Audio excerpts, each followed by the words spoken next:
Hello everyone, this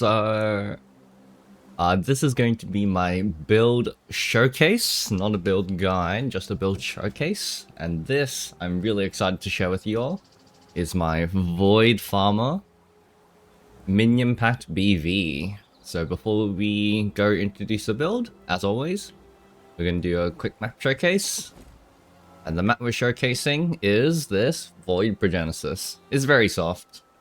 Admittedly, it's not a very hard map, but this is the only good Progenesis map or good profitable map on the market right now. So let's do a quick showcase of the map.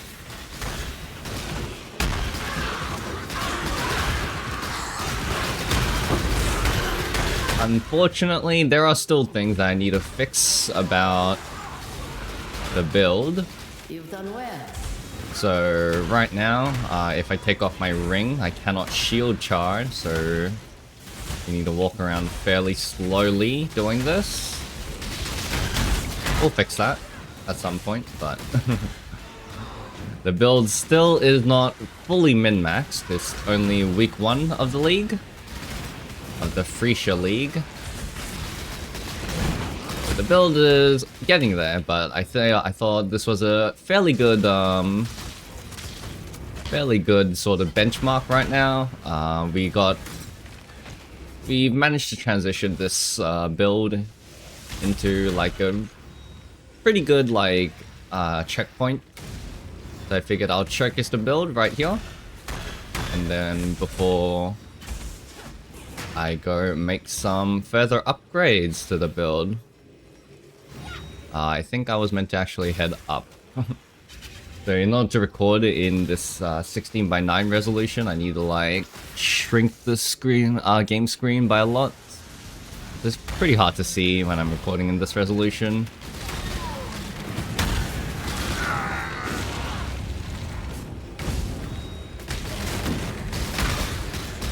So this is a 90% damage reduction map. There's the field over there. Oh, this is a field right here. I'll pop my Righteous Fire, just for fun. Don't really want to test the Flame Blast, but we won't.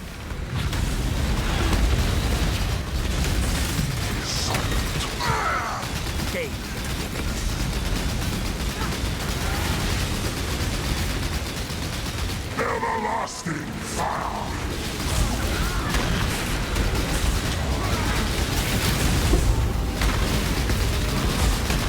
I like limit testing just as much as the next guy, but maybe not when I'm recording the video. Alright, that's the fear done. Very comfy, right? In the depths of her mind. Oh, never mind. One more field left.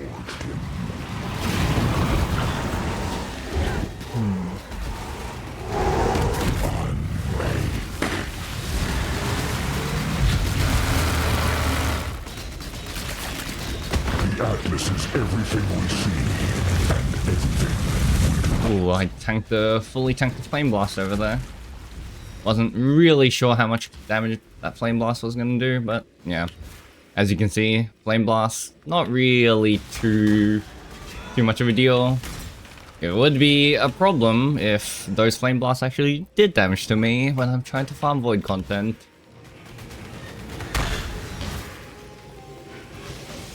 When I'm ready, I'm not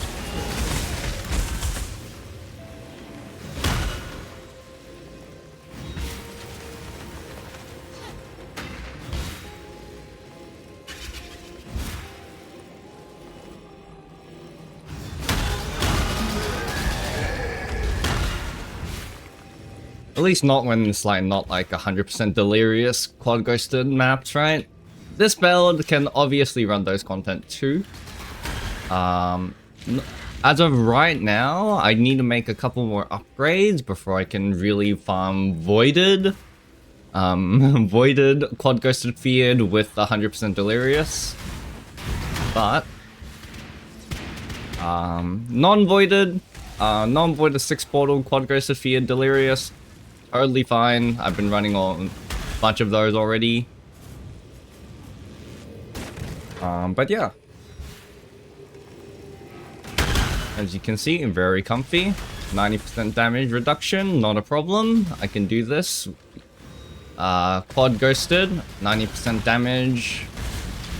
90% damage reduction, quad ghosted with 100% delirious. That's also pretty fine too. This build is designed to... This build can run every Valdos modifier except for Legion. Except for Legion and Ultimatum. I could make this run Ultimatum Valdos as well, and then that would be a lot of profit as well. Maybe I will do that in the future. But for now, we keep doing this. I'm out of Portal Scrolls. Alright. There we go. And that is the Void Progenesis map.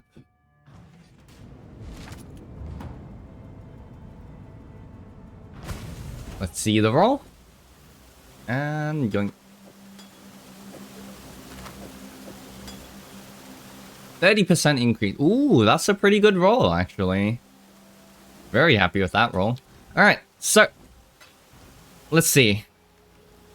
What is this is obviously the Phrecia League. This is Bog Shaman that I'm playing, life stacking. With Wrathpith Globe. And what are we doing with the build? So, why did I decide to make this build? This. Okay. Sanguine Power. Removes all energy shield, gain maximum life instead of maximum energy shield from equipped armor items. So, just for reference, what life stackers actually do is they use an item called the Apostate. What item is the Apostate? It's a body armor. It's a body armor slot, right? And it has this line over here. Gain maximum life instead of maximum energy shield from equipped armor items. You see? So it's the same line, except it has 0 energy shield. Right? So you're sacrificing your body armor slot just to run the single thing. And this item, life stackers would actually run this item just purely for that one modifier, sacrificing a whole body armor slot. So when I see Sanguine Power, which is the exact same line, on an Ascendancy notable, when you can actually use a 1,200 one, you can even push this body armor slot to 1,400. I need to recraft my body armor in order to do that. So 1,400 energy shield body armor, and then you get it on an Ascendancy notable. I'm instantly thinking, wow, life stacking. Holy shit, this is gonna be OP. And then, in this league, what exists this league? Minion Pact. So Minion Pact, we all know Minion Pact is going to get nerfed next league. The Minion Pact won't survive until next league. You only have this league where you can play Minion Pact, and this is a stupidly OP gem, right? So when you have Minion Pact this patch, and you have the Apostate on an Ascendancy notable, you just kind of have the recipe to build like the strongest build in the history of PoE ever. Past, present, and in the future, I do not think there's going to be a package that is this strong ever in the history of PoE, right? So when I saw this, I'm like, okay, I need to make a Valdos farmer, right? So yeah, I decided I'm gonna really go really hard on trying to create the strongest build possible. And we're at a very good benchmark point, right? We're at a pretty good checkpoint over here. So yeah, and then the rest of the notable. So not only do you get the Apostate, which this single notable is like, pretty much this single Ascendancy is like already like basically the whole reason why you'd ever want to go Bog Shaman. But for BV, you also get Toad Pact over here. So once you can get negate that -40 all res downside, you have 75% increased area effect and 75% increased skill effect duration. So how crazy is this 75% increased skill effect duration? Let me just get rid of minion pack right now. So for those of you that are unaware, have never played BB before, how does Blade Vortex work? So usually, when you're using Blade Vortex, you use it like this and it creates one stack of Blade Vortex. And the thing about Blade Vortex is that it can stack all the way up to 10 stacks right here. Right? So when you have 10 stacks of Blade Vortex, ooh, I should actually have Blade Vortex in first slot because I don't know, it looks cool that way. So it says can have up to 10 active spinning blades, and then it has 35% increased hit rate and 35% more damage for each blade, which means that if you have 10 stacks of blades, then you have, if you have 10 stacks of Blade Vortex, that means you have 350% more damage and 350% more hit rate. They're multiplicative of each other, right? But when you're playing Blade Vortex, you really don't want to be casting like this, right? As you're walking around, this is going to be completely, this is going to feel very terrible to play. So how do people work around this? They use the Unleash. They use the Unleash support gem over here, and what Unleash does is it creates up to 4 stacks over here, so that each cast, you're generating 5 Blade Vortex. So I just need to cast twice in order to get all the way up to 10 stacks. And then, if I want to maintain those 10 stacks, I just need to kind of keep refreshing it every time this goes to 4. But, because supporter spells gain a seal every 0.66 seconds, 0.66 multiplied by 4 means it's around about 2.5 seconds, right? So you want to be able to cast every 2.5 seconds, and you want to be able to do that twice in order to maintain your 10 Blade Vortex stacks, right? So what is the duration of Blade Vortex? Base duration is 4 seconds. And if you want to cast every 2.5 seconds twice, that's 5 seconds. Which means that you need, at the minimum, you need 25% increased duration. And then you want to have a little bit of leeway. You don't want to you don't want to need to have to time this perfectly, right? So at the minimum, you need around about 40% to 50% increased duration if you want to make Blade Vortex comfortable. And what people generally do is there is only 2 duration wheels in the entire passive tree node. In this whole entire passive tree, there's only 2 sources of increased duration. Over here for 10, 20, and 45%. And 10, 20, 45%. There's only 2 duration wheels on the passive tree. Which means that you are forced. There's a couple of ways to get these duration nodes. One of them is Impossible Escape. Necromantic Aegis gives this duration wheel. And then Magebane gives this duration wheel. And what people do usually on Blade Vortex is they path to 1, and then if they really want to, they can anoint the second notable of the duration wheel in order to get 10, 20, 45, and then 60, 70% duration in order to make it comfy. You either take only 1 full wheel with a 10% more, right? So if it's 45 or multiplied by 10%, that is 50% increased duration. Or 70% with the exceptional performance anoint, right? What this node says is 75% increased skill duration is enough so that you can comfortably, very comfortably, right? After casting twice, look how long the 10 Blade Vortex stacks. I could recast it again, and I have roughly 2 seconds of leeway, before I start dropping 10 stacks of Blade Vortex. So this node literally says you can skip all the passive points you need to spend in order to go to the path to the middle. Right? And then 75% increased area, of course, helps a lot as well. It means that we don't need to get anywhere near as much area on the passive tree points.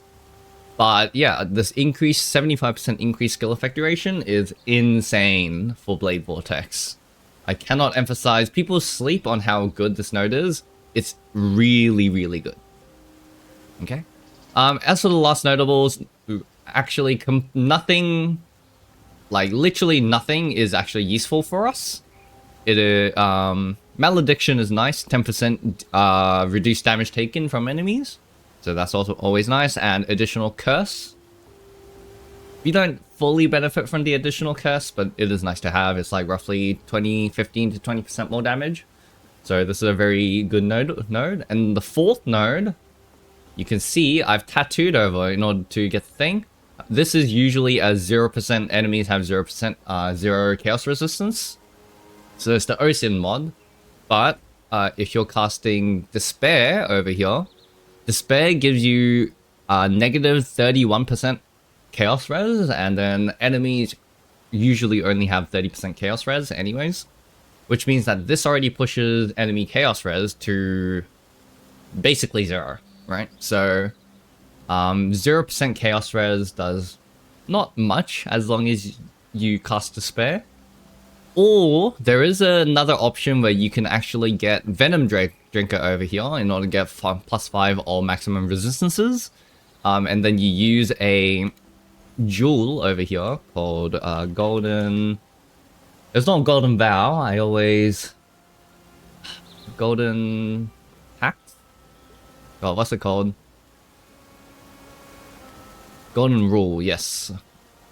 Yeah, so it says poison you inflict is reflected to you, so you get poison chance on your wheel, and then you get poison reflect. You only get up to 5 stacks of poison, and then yeah, you just get free +5 all res. Is it worth it? It's okay. 5 all res is not something that is 0, but it's a little weak for an Ascendancy notable. But for the 4th Ascendancy notable, I am taking Fortification over here, and this Fortification is really good. I'll explain later as I'm going through the passive tree. The Fortification, obviously. So Fortification, if you don't know, is a melee-only thing in Path of Exile, which means that if you want Fortification, you have to be playing a melee skill. Well, if you get Fortification from the Ascendancy, suddenly, I'm a spellcaster with Fortification. I can tank up as much as I want. It's crazy. So this is really, really cool. You usually don't get to play Fortification on a spellcaster, but here we are. It's amazing, right? So there's other good notables, Ascendancy notables that you can do. One of them would be the Slayer Overleach node. That's 10% DR, and you also get Overleach. I'll explain why I don't need the Overleach. I don't necessarily need the Overleach, I think. But yeah, the 10% DR and Overleach is nice as well. And then the other notable that I was thinking about is the Juggernaut +1 Endurance Charge and Endurance Charge Gain notable, which means you get to save a couple passive points on that. And that's also really cool as well. So, things to note on the passive tree. You have this +1 maximum fire resistance with maximum endurance charges, right? Maximum endurance charges and maximum fire resistance tattoo. This is amazing. You need both of those. And then we're also going a melding setup. So I believe melding is over here. Melding, elemental resistances are capped by your highest maximum elemental resistance, which means that we have 90 all res cap. You can see my gear is not done, so my cold resistance is uncapped. But we have 90 maximum all resistance, which means that yeah, and so the maximum fire resistance over here from melding alongside the maximum endurance charges, and we're using Ruby Flask and Purity of Fire level 23 for another +5. So that pushes us all the way to 90%. And then the rest of the tree is just a whole bunch of clusters. So this is an adorned setup. We do have an adorned right here. We have an Adorn Duel right here, and then the Adorn setup is over here. I will leave a pre-Adorn. I was still farming Valdos. This build can farm Valdos totally fine without the Adorned. And I'll leave that no Adorns, pre-Adorn setup POB in the description as well. But the Adorn setup, you're just chucking on a whole bunch of these cluster jewels. Eventually I'll swap these to voices, and then that'll be a huge upgrade as well. And then the Elegant Hubris. So Elegant Hubris, notable, gives you Supreme Ostentation and Minion Life. You know, pretty well known at the stage. So Elegant Hubris, Minion Life. And then, what the Elegant Hubris with Supreme Ostentation gives, it allows you to tattoo. So what kind of tattoos do we have? Well, in the Phrecia League, we have Honored Tattoo of the Oak. So this is a returning tattoo. It's not in the core game, but this is the event exclusive tattoo. And it has 2% maximum life. I've tattooed that all over my passive tree node for, yeah, a whole bunch of increased life. We're taking the 6 mastery, 10% more life, life mastery, and then, you know, the classic adorned tree with a whole bunch of clusters and all the equip a lot of jewels. The things to look out for is I'm getting instant leech from the mastery over here. Instant leech is very good for sustainability. And then suppression. So I'm taking this suppression, the whole suppression wheel over here. Craft a suppression on all my gear. And then after craft a suppression, you could get suppression on the implicit as well. And then if you do take suppression on the implicit, for your Watcher's Eye, you really want to... for your Watcher's Eye that I have right over here, you want Vitality 1% 1% Leech Vitality node. Otherwise, for the Watcher's Eye, the really crucial modifier over here is gain a flash charge when you deal a critical strike. So that thing lets me have full Progenesis uptime. Yeah, thanks to Jungro, by the way, for this tech. This is amazing tech. But Progenesis basically means we take 25% less damage, right? 25% less damage. And then the flash charge when you deal critical strike affected by precision mod just lets you, yeah, take full, have that uptime permanently. Except for some situations where you can't get flash charges. And then we get, so remember how I said fortification was important? We're taking this wheel over here in order to get regenerate 0.1% life per second per fortification. So life regen is actually really, when you have 20k life regen becomes really good. When you're regenerating 1% life per second, that means you're regenerating 200 life, right? 1% is 200 life, right? So yeah, when you have this much life, life regen becomes very meaningful. So we have +6 fortification from this wheel, which means that this gives us 2.6% life regen. If we take this notable off, you can see our regen is at 1.8k. And then, yeah, the reason why I want to get a lot of life regen as well, you can see I have life regen on my Watcher's Eye as well with Vitality. We're using level 1 Vitality and Precision over here. Level 1 Vitality and Precision on Arrogance, so that it's life reserved because I only have 1 mana after reserving all my auras.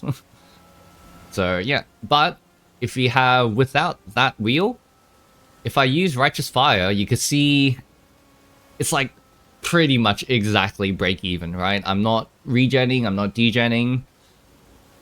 It's like exactly the same. But this pushes our regen enough, so going from 1.8k to 2.3k, and then that means we can fully regen while pressing our Righteous Fire over here.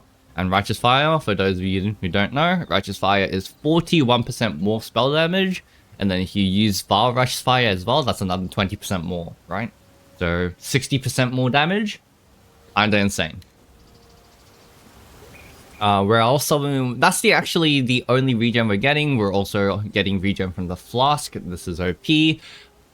Later on, if I can, I think trying to get Consecrated Ground from somewhere is probably worth it. Consecrated Ground gives 5% more regen. That's insane as well, as I said. So 5% regen. How much is 5% regen? It is kind of nuts, right? So we said it was like 200. So it's like 1,000 life per second that we're regenning. If you get another 5%, which is quite impressive. And then we have one, like +1, the 2, 3, and then another 4 endurance charges from here to have 7 maximum endurance charges. And then we're generating the endurance charges with Aggressive Bastion. You could get 25% endurance charge on hit from Inexorable too. I'm not scaling my block too hard, but you know, I think Aggressive Bastion on getting endurance charges on block and endurance charge on kill as well, right? So endurance charge on kill and endurance charge on block. This seems to be oh wait, it's not endurance charge on block, but it does give endurance charge on kill, which seem to be pretty reliable. Yeah, so that is that. I think the endurance charge on block is somewhere over here, wherever the block mastery is. Yeah, over here. There we go.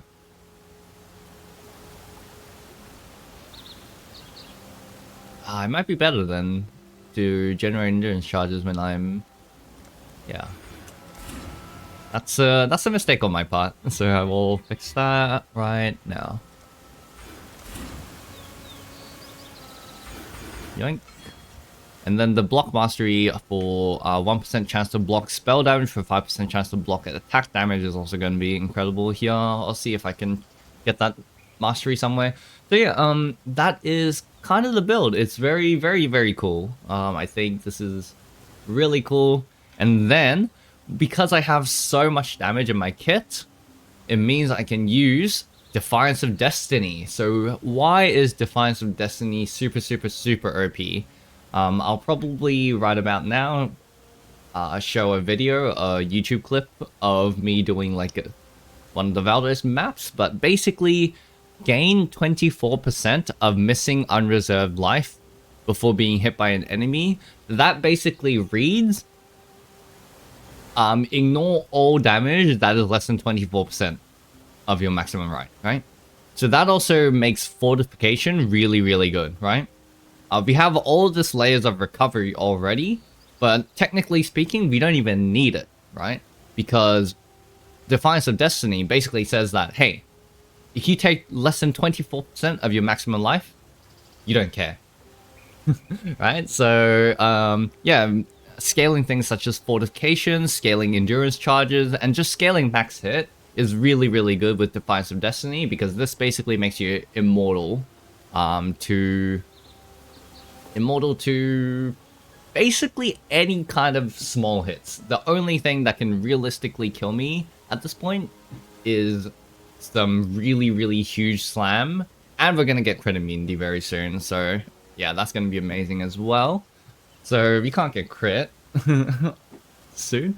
Yeah, but like, yeah, all of this combined just makes for basically an immortal character. As I said, even quad ghosted, feared with 100% deli and 20% coal, completely no issue, right? So yeah, this is my Void Valdos Farmer. It's a very strong, very strong. I saw the whole kit and I knew that this was going to be completely OP, and yeah, it is completely OP.